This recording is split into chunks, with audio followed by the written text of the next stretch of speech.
First Chronicles 4, 9 through 10 says, "And Jabez was more honorable than his brothers, and his mother named him Jabez, saying, Because I bore him with pain.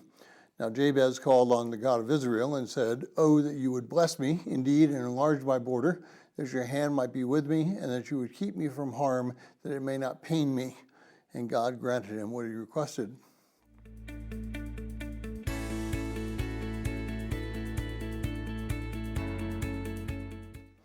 Well, if you're joining us in reading through this 90-day reading plan, today's reading is 1 Chronicles 4, 1 through 23, and I encourage you to read that passage.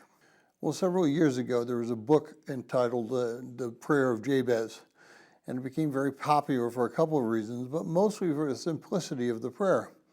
And so people were encouraged to pray that prayer of Jabez. Now, there's some interesting things about Jabez. If you'll notice, he kind of breaks the lineage of this chapter. He and Chelub are not listed as children of anybody. Even their mothers are not named. And yet, here they are on a list of the genealogy of Hur and Asher. But let's look at Jabez's prayer. First, Jabez's name means pain. Secondly, it specifically says that he called on the God of Israel. He placed his relationship with God as paramount in his life. Thirdly, while he asked specifically that he be blessed, he didn't ask for something over the top, if you will. He didn't ask for a golden chariot or something. He just asked if God would enlarge him and keep him from harm. It simply says God granted him what he requested.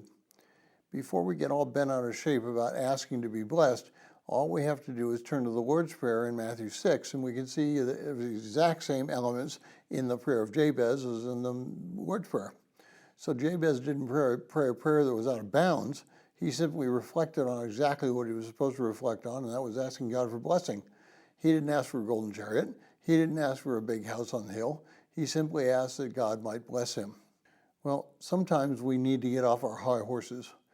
We need to approach God with that same simple approach that Jesus did in Matthew 6 and Jabez did in 1 Chronicles 4:10. God wishes to bless us. Our wish should be to repent and serve him.